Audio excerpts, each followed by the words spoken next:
It is 12 noon. All right, everyone. Well, good afternoon. My name is Miley Lampinen, and I am the Procurement and Contracts Manager for the Port of Everett, and I'm serving this year as the President for the Washington chapter of NIGP. So welcome to our Lunch and Learn for April, which is on professional certification, as you can see. It's fun to see so many people here, and I noticed that we opened this Lunch and Learn up to some folks across the country. So hello, friends. Welcome to Washington. It is actually sunny here, believe it or not.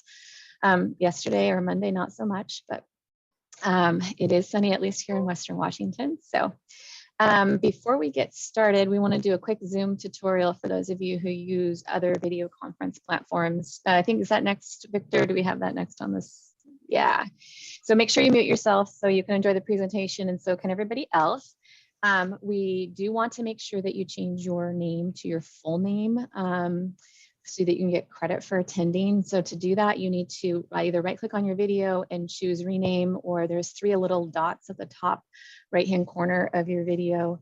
And if you click on that, you'll also see a rename. So just make sure that you have your full name, because if you're here with just your nickname or a part name, we can't give you credit for attending. We are going to have 4 different presenters today, or 4 different folks with us today, and then have some time for Q&A. So when you do have questions, go ahead and please raise your hand. It's down on the reactions button. If you click on that, if you hover over the lower part of your Zoom platform, you'll see a reactions button. And if you click on that, you'll click and see the raise hand. So you can do that, or you can drop your question into chat and we'll have somebody monitoring that. We can also ask that question as well. We have a couple more housekeeping items before we get started. If you want to go to the next slide, Victor.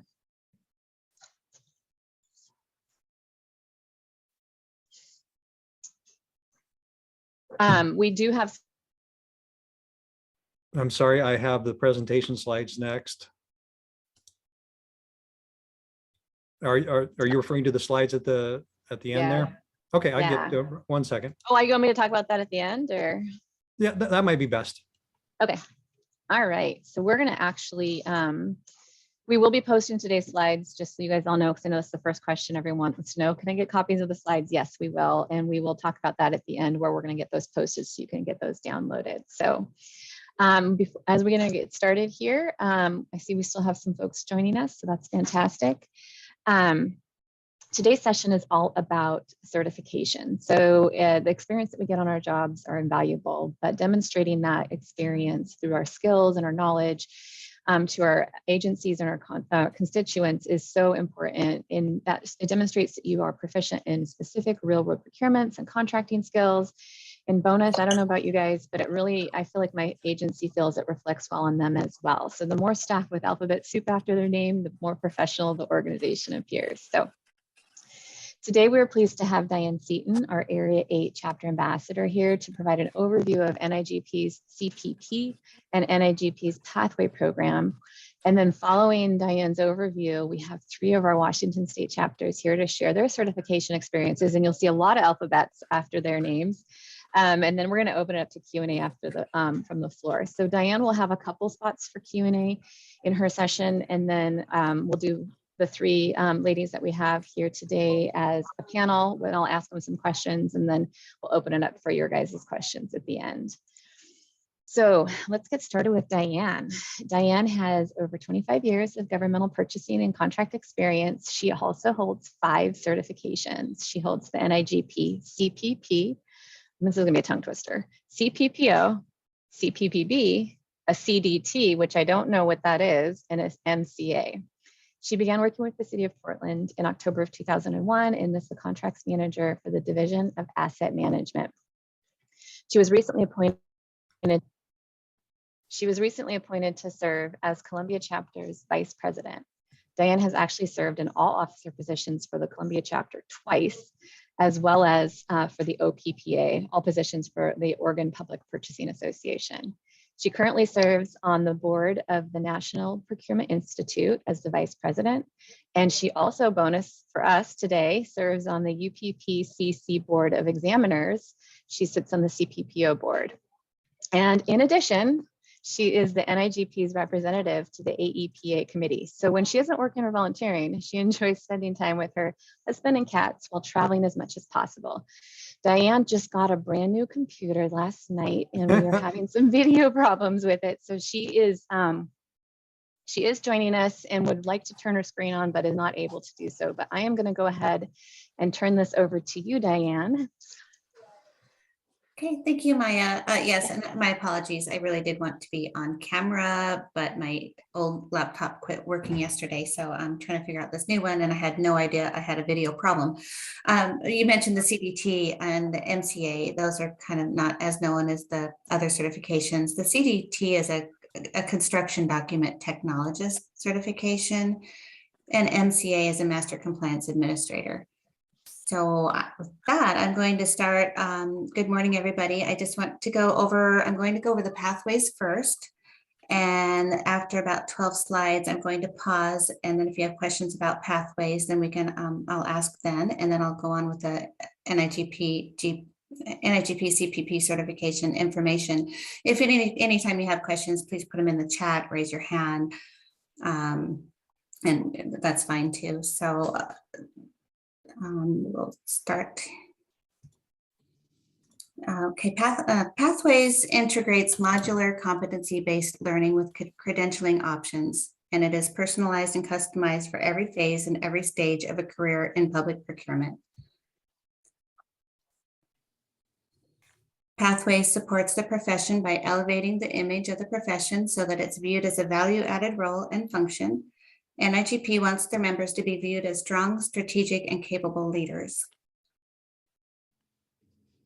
Each component of this credentialing program was built around competencies focused on building the knowledge, skills, and abilities procurement professionals need and able to excel. And this next slide shows the public procurement competency framework with the 7 major focus areas. So you would think of each competency as its own self-contained learning module where you will have access to a variety of learning opportunities, such as videos, classroom, online, books, and mentoring that will help guide your learning as you build and enhance the knowledge, skills, and ability to master that competency. Focusing on individual competencies allows you to build the learning paths that fit where you are in your career or needs of your agency.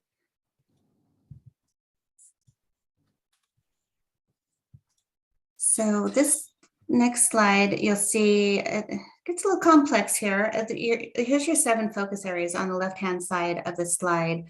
And then those light blue squares are all of the competencies. So the different competencies go with the focus areas. And by completing those modules, those light blue areas, you can earn badges, certificates, designations, and specializations.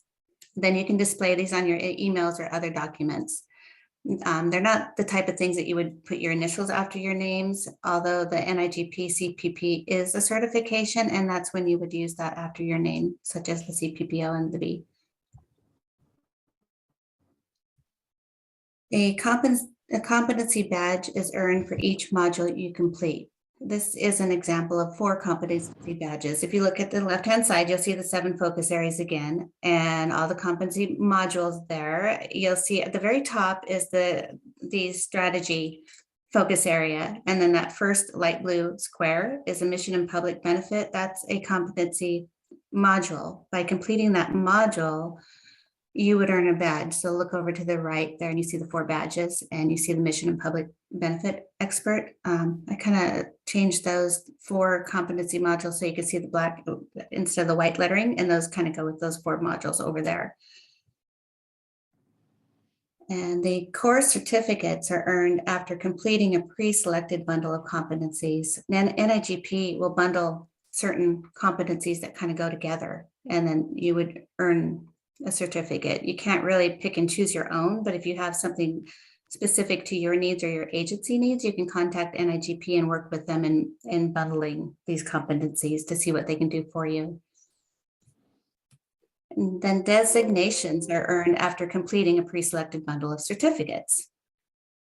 Again, the bundling, just a different, you do your modules, your certificates, and then your designations or something else.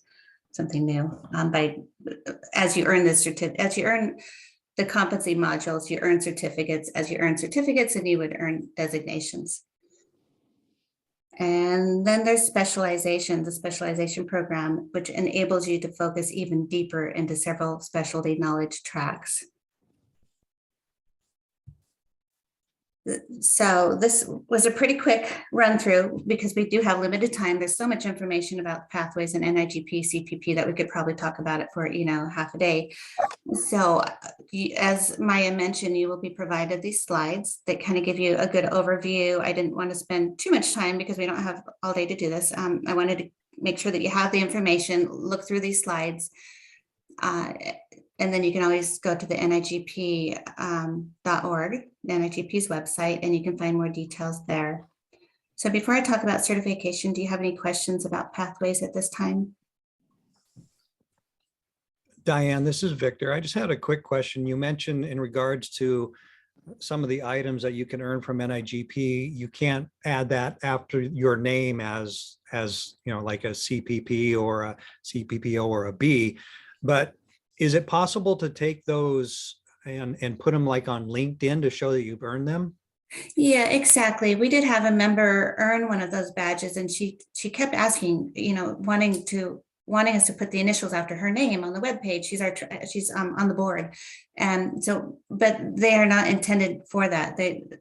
It's not yet like your certifications, your CPPO and B and NIGP-CPP. You would use those. Those are certifications.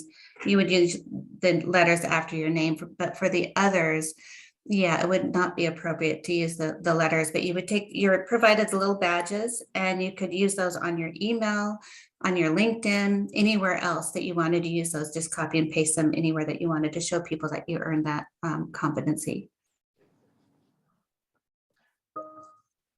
So Diane, this is Maya. Victor, I was actually going to ask the exact same questions. We're thinking alike. My question, I guess, for you is you mentioned that we could contact someone at NIGP, because I know that the pathways can be somewhat confusing. If I'm starting brand new, where do I need to go? Is there someone at NIGP that we can contact that can kind of help us plan that? Or is that something we need to kind of do on our own? No, that's a great question. At the very end of the slide, I've got a couple of contact people. Diane Daly is the certification director at NIGP, so she'd be a really excellent person to contact. Rick Grimm is always available. I'm available. So I've got that information at the end of the slides. Perfect, because we can kind of view you guys as our school counselors, right? Yes, of course. You can advise us how we need to get. Yeah, you can contact me at any time too. If I don't know the answer, I can get the answer for you. Perfect. Thank you. Does anybody else have any questions before we move on to the certification piece? This is the pathways with the individual classes and badges and designations. And then we'll talk about certification in general. Yeah, there's a lot there with pathways. Just kind of look at the slides. There's a whole lot of information on NIGP's webpage too, that with the Q&As and more details if you're interested in that. So I guess one more question that I have about badges and getting that, it looks like there's specific classes you have to take to earn a badge. Do any of the classes that we take outside of NIGP assist towards that, or is it just the, how like when we do our designations, our certifications, a lot of the classes that we take outside of NIGP can kind of tie in and help with recertification points, but do the classes we take outside of the NIGP pathways help towards badges? Or my understanding is it does not, that you need to take NIGP's classes. They have certain classes designed for this. It's all based on the body of knowledge through UPPCC body of knowledge. They do follow that and all the focus areas. Of course, it's always beneficial to you to take outside classes. So don't let that discourage you, because any education is going to be useful, but it's not going, my understanding is it's not helpful in earning the badges and things. Thank you. Mm-hmm. And Diane, just a follow-up question in regards to NIGP-CPP new certification. It's new, and is there a way that one can get more information, or does NIGP ever put on a webinar to explain the certification? The NIGP-CPP? Yes. Well, the following slides are going to give you a whole lot of information on this new certification. What a great segue. So let's move on. Let's see. That's just nothing. Yeah, the NIGP-CPP certification was created for mid to executive level leaders, and it's based on the public procurement competency framework that you saw in the previous slides. The NIGP-CPP guiding principles considers competency versus years of experience. It is comprehensive of competencies and follows credentialing best practices, and it's valued by others. NIGP developed the NIGP-CPP by collaborating to design a public procurement competency framework, appointed subject matter experts to create a survey, and assessed activities performed by mid to senior level leaders, and then reviewed over 1,200 responses to the survey. Since August of 2020, hundreds of members have earned their NIGP-CPP. The NIGP-CPP certification handbook is available on NIGP's website. That's nigp.org. And you'll see here what's included in the certification handbook, all kinds of things. Why do you want to certify? What's in the content? Just pretty much everything that you want to know about getting certified. So find that handbook on their webpage, or let me know and I can get that to you. And in the next few slides, we're going to look at the 5 key questions, which are how to determine if you're eligible, how to apply, how to schedule and prepare, and how to maintain your certification. There are a few options to see if you are available to take the exam. NIGP looks at education, work experience, and if you have your CPPO or CPPB certification. There are 6 pathways to determine eligibility. These are based on education and experience, and you would need to review these to determine what the best path is for you. So this slide shows pathways A and B. You'll see each pathway has a different requirement for how much work experience you have and the type of education that you have. And then there's pathways C and D, same thing, look at education experience. And pathways, in the next 2 pathways, E and F. E again is looking at your education experience. Pathway SF, that's the unique one. That's if you already have a current CPPO or CPPB, you want to follow pathway F, because that's the one where they're not looking at your education or experience. You already have your certification with them, and you would take what's called the bridge exam. And then you don't have to, you'll see up as we move along, there's 2 modules, A and B. Pathway F, you only have to do one of the modules for testing, 1 exam rather than 2. You don't have to show all the experience, education, you just follow pathway F, and that's called a bridge. And I'll talk about that a little bit more as we go along. With this next slide, if you, let's see, I think I'm on 24, Victor. Yeah, that one with all the people.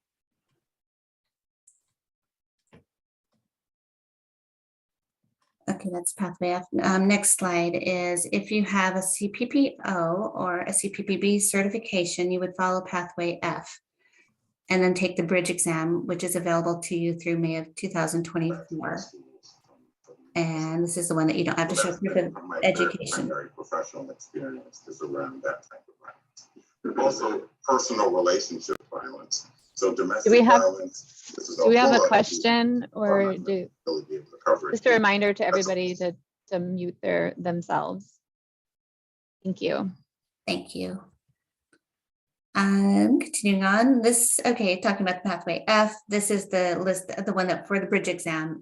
This is the, this here is a list of relevant work experience for everything except pathway F. For pathways at A through E, where you have to show experience in education, they're looking at, NIGP looks at your full-time work experience, whether it's public or private, looking through the past 10 years, your job titles, multiple employers.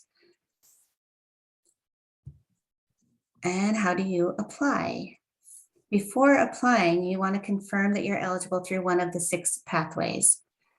For pathways other than F, you would confirm that your work experience aligns with over 20 competencies and that your supervisor or HR can verify your work experience.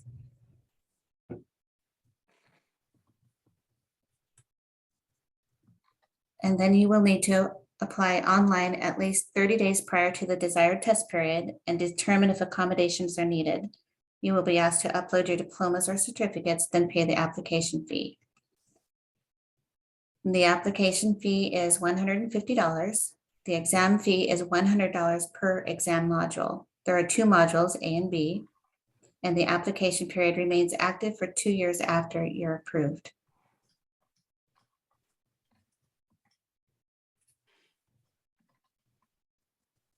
And if your special accommodations are needed at the testing center, make sure that you allow additional time to process your application. You're going to need to download the special accommodations form and present it to your licensed healthcare professional within 1 year prior to your application date.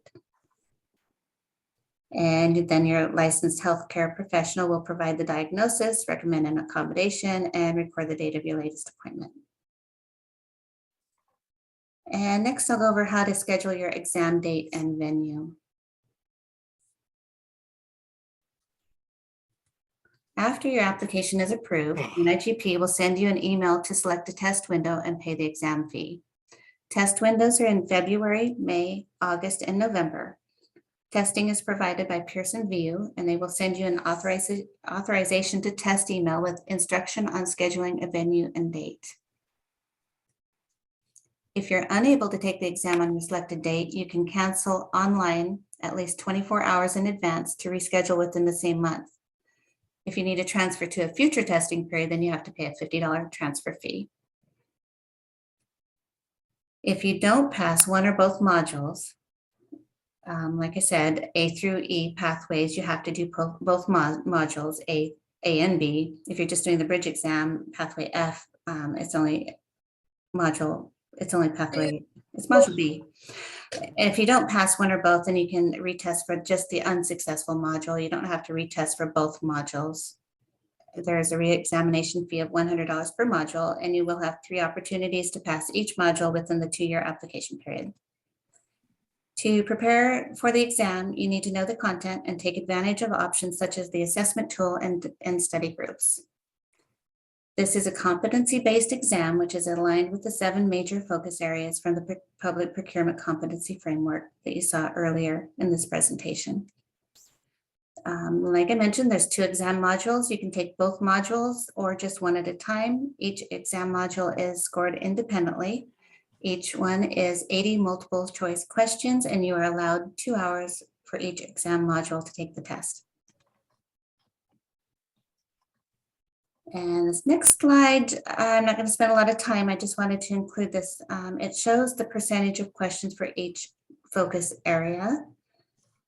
You'll see the focus areas there on the left, how many questions, how much percentage in A and B. The next one really, I think, is easier for me to look at with these pie charts. It shows how it's broken out per focus area. Kind of gives you an idea where you want to spend a lot of your studying. For module A, you'll see that larger percentage of the questions are in sourcing and solicitation, while 17% the module B, a really large portion is based on leadership. That's if you already have your CPPO and CPPB, they're, like I said, it's for mid to level executive procurement specialists. And leadership is 38% of the test. So you really want to focus on leadership questions, where if you look at the sourcing and solicitation, that's only 1%. So don't spend a huge amount of time, on the sourcing solicitation questions, studying that piece. It's really looking at the leadership, and that's why it's called a bridge exam. It's more leadership focused. So after you take the test, you will receive your exam results at the testing area when you complete the exam. It used to be you had to wait a month or 2 before you got results. Now you take that test, you walk out, say you're done, immediately if you pass, which is really pretty nice. And there are several ways to prepare for the exam. There is a digital prep guide available for $45 per module, or you can sign up for a virtual prep course. This is offered 2 months before each test period. You can repeat the course once for free if you don't pass. Cost is $395 for both modules, or $249 to take the bridge exam. If you have I've mentioned this several times, if you have the O or the B, you would take the bridge exam, which is module B, a pathways F. There is an online self-assessment available through NIGP for $49 per module. You can do the assessment up to four times. You receive immediate feedback on each question, and it tells you if you're right or wrong, and you'll receive a report so you know where the strengths and weaknesses are. The report will recommend courses for developing the competencies. And there are study groups through Insight on NIGP's website. Others find David Nash's question of the day to be helpful. So this is another resource. If you go to www.goftheday.net, David Nash, he's been around a long time, procurement professional through NIGP and an instructor, and people find his question of the day to be very helpful.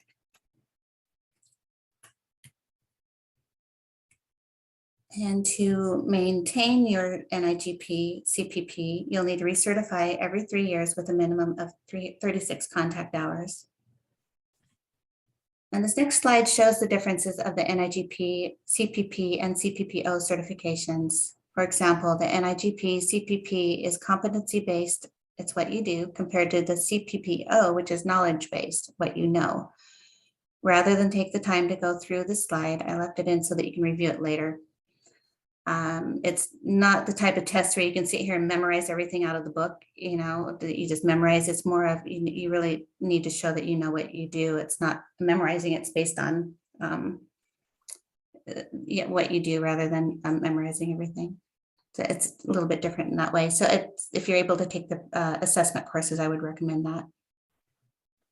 And the next slide just shows more differences. I won't go over all of these. You'll be given these slides so you can review it on your own. The courses for NIGP-CPP align with the 2021 UPPCC body of knowledge and competency. Current CPPO and CPP holders have the option to take the bridge exam through May of 2024. And I apologize, I think I've told you that 5 times. You can find more information on NIGP's website. So Diane, just to kind of clarify, we did have a question in chat, so it's actually relevant about the bridge exam being the option after 2024. So it sounds like if you do not take and pass your NIGP-CPP by May of 2024, you need to then go and reassess yourself under the other module, all the other pathways, and determine with your eligibility of your education, your work experience, etc. Yes, at this time, the bridge exam, they're only offering it through 2024. Okay, thank you. Yes, thank you. And of course, you can find more information on NIGP's website. And here's a link, www.nigp.org/certification/NIGP-CPP. And the final slide. Like I said, I know this was a lot of information in a short amount of time, and these slides will be made available to you. And there's a lot of information on NIGP's website at nigp.org. If you have any questions or comments, you can contact me. I don't have my name on the slide, but I am diane.seaton@portlandoregon.gov. So Diane, if you don't mind dropping your name in the chat, that would be great. Your email, that would be great. Okay, that would be perfect. So it sounds like a lot of what we talked about is really more the mid to senior level in leadership and procurement professionals. So if we're brand new, this is one of the questions I get a lot is I'm brand new to procurement, and what kind of certification should I be aiming for? Should I be looking for my badges? You know, and a lot of people were kind of already getting set up to attain their CPPB as soon as they met the requirements. And there's a lot of confusion. Do they need both certifications or just the NIGP, or what would you recommend for folks as they're working through their certification journey? Well, if you're brand new to procurement, I would suggest starting with the CPPB. That's for professional buyers. The CPPO is more of a management level. You need to be in a supervisory role or manage programs. It's a little more restrictive. So if you're brand new, go with the CPPO. The NIGP-CPP, like you mentioned, is for mid to executive level professionals. And I would just, UPPCC offers the CPPB and CPPO certification, while NIGP-CPP certification is offered by NIGP. That was a lot of details. I would just suggest taking a look at the eligibility requirements to see which ones are best suited for you. And if eligible for all three, I would recommend getting all of them. Thank you. So the other question that we get a lot is, so I get the certification, but how does anybody know what the value of that certification is? Is there information sheets or like websites or anything that we can do to kind of help people understand what this certification kind of really entails? There's so many details and information on UPPCC website and NIGP's website on all these certifications. I personally am not able to find anything that really shows the value of that. And I know it's always trying to convince your supervisor or manager of the value. Sometimes I don't know if it's a value of you just try and do it on your, I don't know, it's a good suggestion, but I've had to do some things on my own before because I see the value in it. If it's one of your personal goals, but I don't know of an information sheet. I don't know, maybe Victor does or somebody else here does, but I'm not aware of one. Anybody? Sounds like maybe something we need to create. I think so. I think that'd be a good discussion with Jennifer. I'll bring that up, Jennifer, with NIGP. Yeah. I find very helpful sometimes. Many of us have supervisors, especially those of us in small entities where we're a department of 1 or 2. Our supervisors are not procurement professionals. They have no tie into the procurement world. And so having something that you can hand over to a supervisor that really helps them understand is very valuable. It gets them kind of into the procurement world. So I'm gonna open it up. Does anybody have any other questions for Diane before we move on to our 3 panelists? Not a question, but a comment in regards to David's question of the day. That is invaluable. Not only is it free, but you have someone with decades of experience whose questions are very close, if not identical, to the way they're asked in the exam. Because you'll find, I don't think I'm giving anything away here, but I noticed that in the process of asking the questions, most of the questions are correct, or the answers are all correct. The point is you need to find the most correct answer. One you can usually mark off as very incorrect. One is maybe, and then 2 are very possible as the right answers, but you have to look at the way the question is phrased. And David's questions clearly show that, and he's really good because I've argued with him many times. This is the right answer and you marked it wrong. Why? And then he says, well, look at how the question is phrased. So I would really instruct everyone, if you're going to take the CPP, sign up for his question of the day, and you'll learn a lot about the testing process. I agree, Victor. And in addition to that, what it does is it helps you get out of not only your own agency and the way you do things, it helps you get out of your state and kind of look at what the best practices are in the procurement world in general. So I would put that in as well. Yes, we will definitely put the link to the question of the day in the chat as soon as we get. I don't know if you have that, Diane, that you can pull off of your slide quickly. I do. I'll put that link in there, and I'll also put my contact information in. Perfect. Does anybody else have any questions before we introduce our 3 panelists? All right, so we have a question. Can you compare and make recommendation between the CPB and the CPP if you are new to procurement? And Diane, you're muted if you were going to answer that, but it sounds like the CPP is really what you should be going for especially when you're new to procurement. It's a skills based. It's a little bit more of a skill based, certification. Yes, if you're new, yes, you should be going for the CPPB. Did that answer your question, Connie? I think the main difference between like the CPPB and the CPPO versus the NIGP-CPP, those acronyms are going to trip me up every time. Sorry. And now I see your question. Yeah. I was looking for David Nash's link.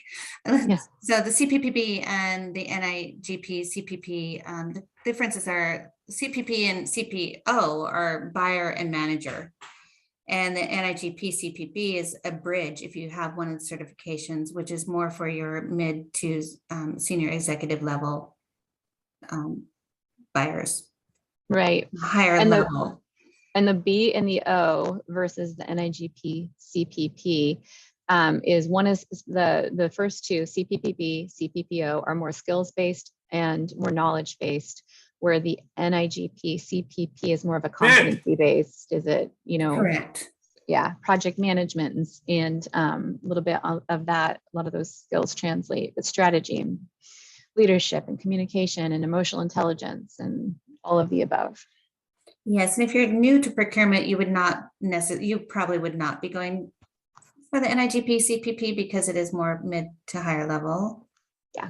And it was intended for a bridge for people who have already earned their CPP B and O. Or I suppose you could take it if you don't have the other certifications, but it was a higher level certification. Well, thank you very much, Diane. We really appreciate you being with us here with us today. I'm assuming you're sticking around till the end to answer any more questions that might pop up. Of course, yes, and thank you, everybody. We do have another question about a pathway, someone with a BA degree and a graduate level certificate in public procurement. Does the certificate in public procurement through an accredited college count if it's at a BA level? Are you talking about for your certification, Shauna? If that's the case, I don't believe anything outside will actually translate. You do still need to take the exam. That's correct. Oh, wait a minute. Make sure I'm reading your question right. Does the certificate through count as if it's a BA level? That is actually going to be a question, I think, for NIGP. Specifically, yes. I have them take a look at that. I would contact Diane daily. On the last slide there, her contact information. That's a great question for her. All right. Well, I know you will be sticking around. Let's give some time for our panelists here. We have three ladies that have joined us today from Washington State. We have Connie Wall. She is Connie Allen. Sorry, I was seeing Connie Wall's message in the chat. Connie Allen is a purchasing manager with the city of Bellingham, Washington. She has over 30 years of procurement and contract experience in both the public and private sector, which is really cool. She actually holds six certifications, the NIGP-CPP. I'm telling you, I'm going to trip up on this every time. NIGP-CPP, the CPCM, the CPPO, the C.P.M, the APP, and a green belt in the 6 Lean Sigma process improvements. We also have with us Bramby Tollen. She's the purchasing manager of Snohomish County. And if you saw her picture in the opening slide, you will know that Bramby started before she was born in the procurement world. She does have 25 years worth of experience in the public procurement world and has earned several certifications, including her NIGP-CPP, her CPPO, her CPSM, CPSD, and these ladies are overachievers. In addition, we have Magan Waltari. She is with the Procurement and Contracts. She's actually with, Whatcom Transportation Authority. She's the Procurement and Contracts Manager and the Disadvantaged Business Enterprise Liaison Officer. And she holds the CPPB, the CPSM, and the NIGP-CPP. When I asked Megan for a bio, she said, I like wine, Mexican food, and I can't take anything seriously. So welcome, ladies. Thank you for joining us. I do have some questions for you, and then I'd like to open it up to the rest of the group.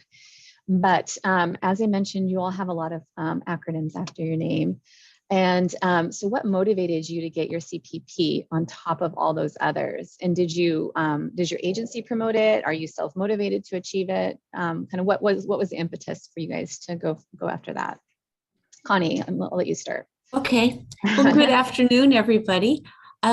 For me, I believe in career ownership and in guiding my destiny with respect to choosing my career path and professional development. So I understand it's up to me to recognize those areas that I need to improve upon. So obtaining the NIGP-CPP for me is a testament to my personal commitment to the public sector procurement mastery. As you saw, I have a couple of other certifications, but this basically is the competency piece. that shows that you have that overall breadth of knowledge and understanding. Thanks, Connie. Bramby, did you have anything to add on to that? Bramby, unfortunately, your audio is not coming through. While you're figuring that out, I'll have Megan answer. Megan, joining us from your car, I see. Yeah, I had an appointment in town and I couldn't quite get home fast enough. I appreciate you still tagging on. So for me, similar to Connie, you know, it's you want to take ownership of your career. I came over from private sector, thrown into the deep end, and I kind of wanted something to show for all of the, you know, all the hard work. It also kind of helped me earning my CPPB, kind of helped me learn a little bit faster because I had that path, I had that goal, right? So taking those classes that would help me get that certification really kind of helped me understand our industry and just how important it is. Bramby, do you have audio? No, you don't. Ooh, I kind of hear something. I don't know if it's somebody else or it's very, very faint. I remember.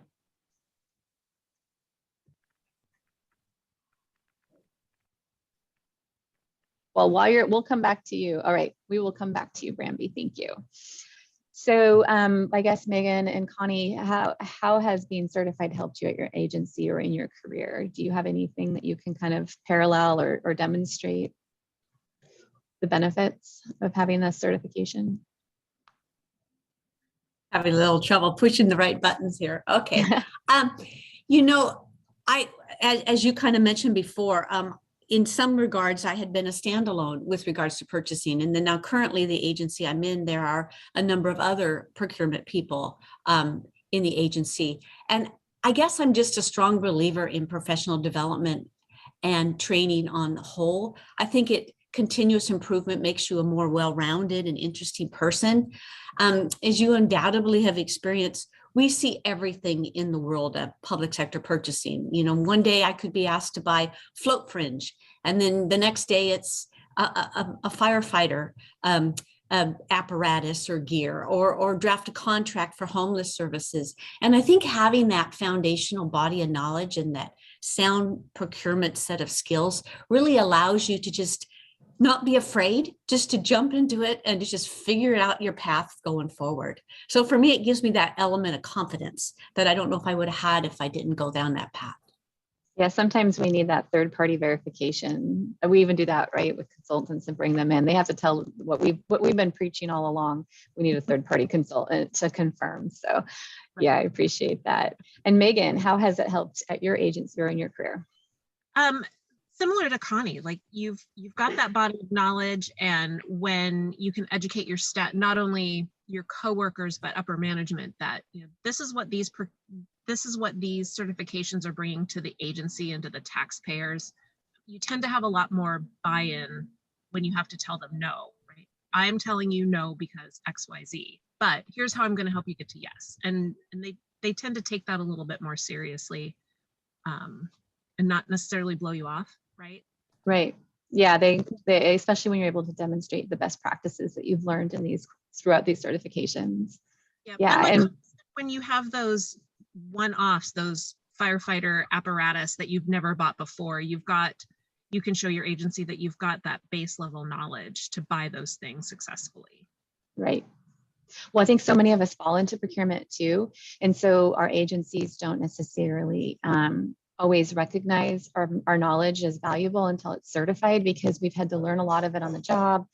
And so this really brings that cap to that. So Bramby, do we have sound? No. Okay, we might have to ask you to put something in chat. All right.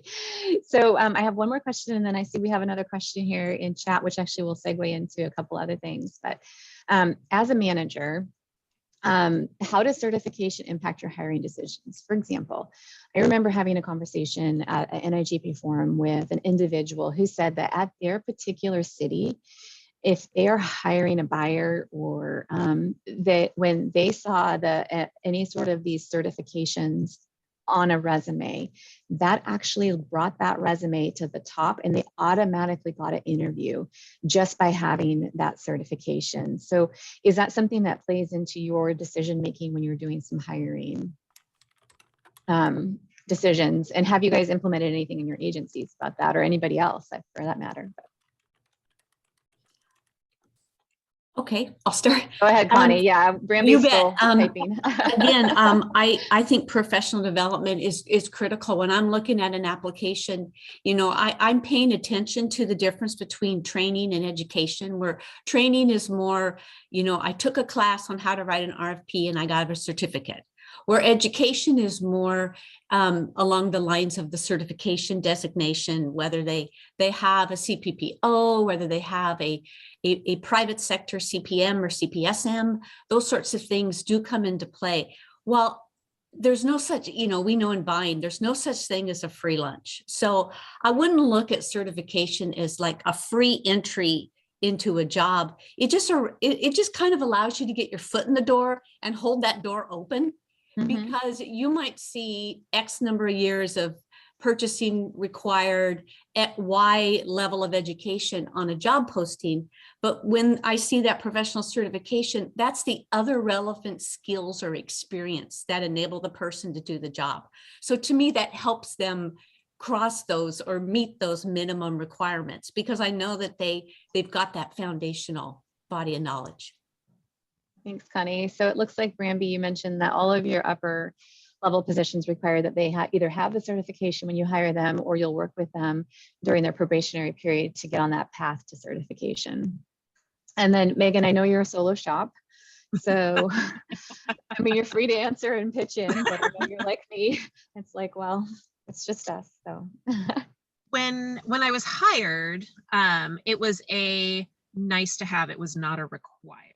That, you know, and that was 9 years ago, and it'll probably still be the same, especially for those lower tier positions, like a you know, a buyer, somebody that's just super entry level. It'll probably be nice to have rather than a, you know, you must a mandatory, but it would definitely catch your eye when you're reviewing resumes. Yes, that would move, for me, that would move the application to the top of the pile.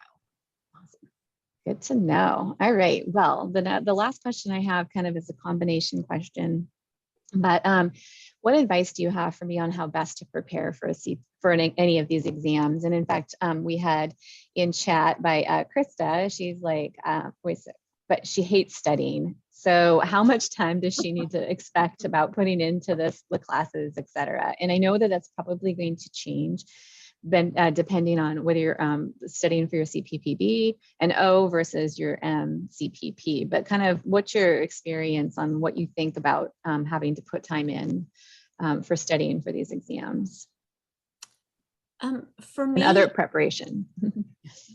Yeah, for me, you've got to be your own champion. You should not rely on others to tell you what to do or how to do it or how much to study. You've got to do what works best for you. And so be creative.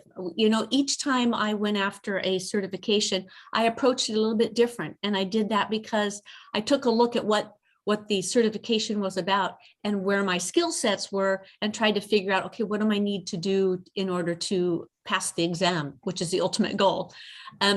When I took the CPPO, I joined a study group, but I joined a CPPB study group because there wasn't an O group. So I joined the B group, and then I continued studying on my own. At that time, the test was an oral board exam, so I knew I needed to be on the fly there. But with the CPCM, I actually took an online class, and then I joined an online group. And that's how I prepared myself for that. But with the CPM, early on in my career, I volunteered to be the Professional Development Committee chairperson for ISM Western Washington. I took classes at community college. I did my own independent study. So again, what works for me isn't going to work for you. It's got to be what makes sense for you and what makes it such that when you go in to take the exam, you have a certain level of confidence that you know in your ability to be able to pass. Because again, that's the goal. Can you hear me now? I can hear you. Did you call I can in? hear you. Awesome. We Thank have. you, Linda, for sending me the phone number, so I'm on the phone and on the screen. Awesome. Did you have any thoughts on just how long it took to prepare and maybe some tips? Yeah, what I've done is most of the certifications I've tested for and obtained, I did as a group with other coworkers that I worked with. And so my tips would be start with an assessment if there is one. If there isn't, go find some old tests online. A lot of folks post them, and find out where your weak areas are. And then start training on your weak areas. But I think you also need to look at the test and what is the test itself looking for? Where are the highest number of questions? Where are the highest number of points? The other thing I say to folks is, will they score? Do you get negative points for wrong answers? And so if you don't, plan to answer everything. So, and then some test taking. And I agree with Connie, everybody is very, very different. So I'm just talking about, test taking. If you're nervous with test taking, I normally make myself sit down in front of a computer for maybe 2-3 hours, however long the test is going to take, and actually study that long and concentrate that long once a week. At the same time, I'm going to take the test, just so when I walk into that test, it isn't a total change of behavior for me. Because most of my job and all of our jobs, I think we're multitasking and doing different things. And just to sit in front of a computer for 3 or 4 hours and take a test is tough. And so I practice. I answer everything. I think someone once told me, if you don't know the answer, pick C or pick the longest answer, because nobody wants to write long answers. So usually the longest one is right. And go with your gut instinct, right? The other thing is, if it's a bubble test, never fill in the answers as you're going. Wait and do it all at once. I can't tell you how many people have got off a line, including myself, and you knew this stuff and you just got confused. And so if it's a bubble test, wait, do the whole thing at the end. One other thing that I do is, if I'm stumped by something or I don't know it right off, I write down what the subject matter is, and then I just push it aside. It's just written down, and a lot of times as I'm going through the test, something will trigger me to remember it. And so I try not to force anything. I try to be real easy with the test.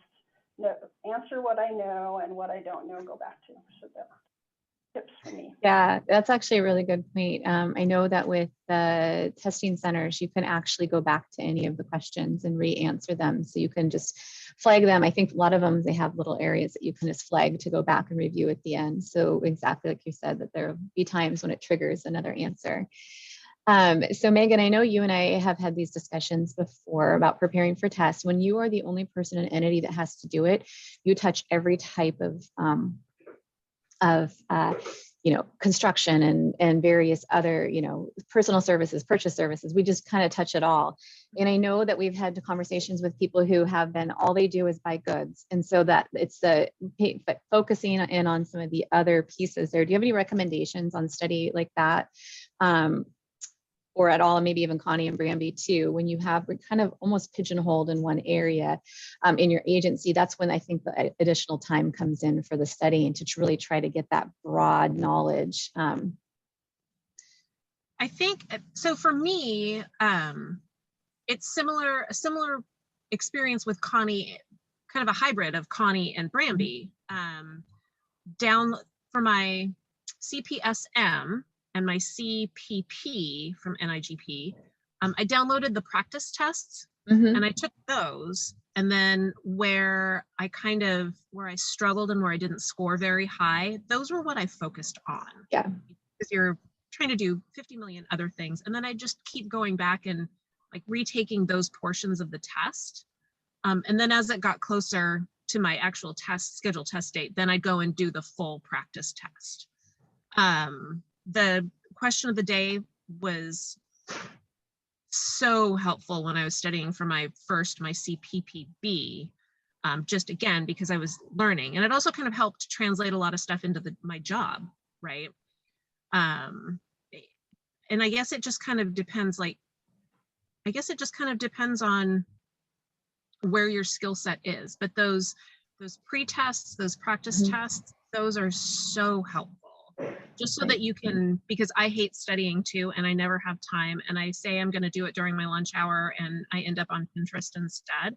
So I can totally, those skill tests just really help me focus better on what I needed to fill, right? Yeah. Yeah, and I think that's where the question of the day came in really handy too, because it would bring something out of left field that I'd never had to think about before. And let me just kind of quickly, every day I'd be looking up something up, I didn't always answer, I'd answer. And then like Victor said, you go back and forth with David. He's really good about saying, well, what do you think about this? Or he kind of opens your world on that. So yeah, I think that's really good. So Krista, go ahead, sorry. That's okay. And just kind of a follow-up, and reach out to your peer groups. If you've got a large procurement department and, everybody kind of has their specialties, reach out to your coworkers and say, hey, how do you go about doing this? And what kind of tips and tricks can you help me with on this? And, don't be afraid to ask those questions. So I know Bramby and Connie, you both have staff that may have responsibilities for specific things. What recommendations do you have for them to help broaden their knowledge base as they're studying? I think sometimes it's true. Sometimes you get kind of pigeonholed and you don't get to, if you're a buyer, you don't get to write contracts because I have somebody else that's actually doing the contract writing. So again, that's when you've got to look to those study guides, the classes, take a class. There are some college courses out there that kind of give you a holistic look at it. I remembered way back when, early in my career, I did take some Shoreline Community College, had 4 purchasing classes, and I took, and the instructor was a gentleman from Boeing, and his test strategy stuck with me. He says, when you're taking the test and you read the question, you have to answer, what would the book say? What did the study guide say about this? It's got nothing to do with what you personally do in the office, because what we do is always a hybrid of the academic world. So the real art of taking the test is understanding that it's really what the book or what the theory is that they're testing you on, not necessarily your on the job experience. So again, I'd rely on all of the material that's out there, and there's a variety of material out there. You just have to kind of weed through it and figure out what works best for you. But it's definitely an art. Yeah. Anything to add to that, Bramby, before we go to the next question? I agree with Connie. I've been really disappointed sometimes when I answered what was the correct answer for how we do it, and then realized that's not what the book said. And so you really do need to study and do it the way the book says you should do it. I will say that for me, I have a tough time just learning and memorizing things. And so I like stories or experience. And so if it was really something I'd never done before, I like to go research it or find a story on it. So, someone who'd done it could tell me an example. And so that helps me a lot to remember some of the stuff I'll never touch, but they did it, how they did it. And then logically, I could walk through it myself. Nice. I know, Victor, I think you put a note in the comments here or the chat that if you can send it to we have a Washington NIGP Google group that you can send your questions to. And so that's definitely some options. We're all here available to answer questions, and hopefully there'll be some study groups available. There's some nationwide, and we've talked about having something local here, but we're at 1 o'clock. I think we have one more question here we did not quite get to, and that was Christopher Martinez from the Port. of Olympia was talking about the fact that some of the job postings now require CPPO or CPPB, but how are we demonstrating the value of that CPP designation? And so I don't know, Diane, if you have any answers to that from a national level, but that might tie into the conversation we were talking about, is how do I demonstrate the value of these certifications to my entity? So do you have anything, Diane, that we can share, or just have them go to the website there? Yeah, I think it does tie into what we were talking about. How do we, is there an information sheet that shows the value, and how do we demonstrate it? And I will send an email to Jennifer Steffen with NIGP and ask if, maybe there's something out there that we aren't aware of, but I'm not aware of anything. And I did search, I did look to see, and it sounds like something that they could create for us. So. Okay, perfect. So we'll get back to you guys on that. We'll try to get something out here as soon as we get something back from NIGP proper. So ladies, we're out of time. I don't know if you guys are able to stay after. I have a couple closing announcements. I know some people might have 1 o'clock meetings. I don't know if you ladies are able to stay after, if there's a few more questions that people might have or not, but we do want to thank everyone for attending. We want to thank each one of you guys for taking the time to talk with us and provide your experiences. We do have a couple quick announcements where we're going to upload the files for the slides for Diane's presentation. If you look here, if you look under member services, there's a documents and files section. Oh, perfect. Thanks, Victor. That's where we'll upload that after today's. And you'll just be able to click on that and then click on Lunch and Learn, and we will have those slides uploaded there. In addition, just a really quick highlight for those of you still here, we do have some quick upcoming events. We've got as you can see here on the slide, I think we will, are we gonna upload this as well, Victor? I think we can, this makes sense. We'll upload this so you can quickly see it as well. The other things that I did not mention before, and Victor, I didn't get a chance to give this to you, but I just got an email from NIGP saying that they are gonna do a free webinar on April 26th. And it is on the changing learning landscape, and it's how we have digital learning. And so I think that kind of really segues in from what we've been talking about. So I think I got the link. So I'm going to send that to everybody in chat here, since we didn't get a chance to put it in the slide deck, but that is the link to the free webinar that NIGP has on the digital landscape and learning. So with that, does anybody have any other questions or any other closing comments? Oh, perfect. You already, oh, did you just copy that? Thank you. Yes, 426. Any other questions from anybody?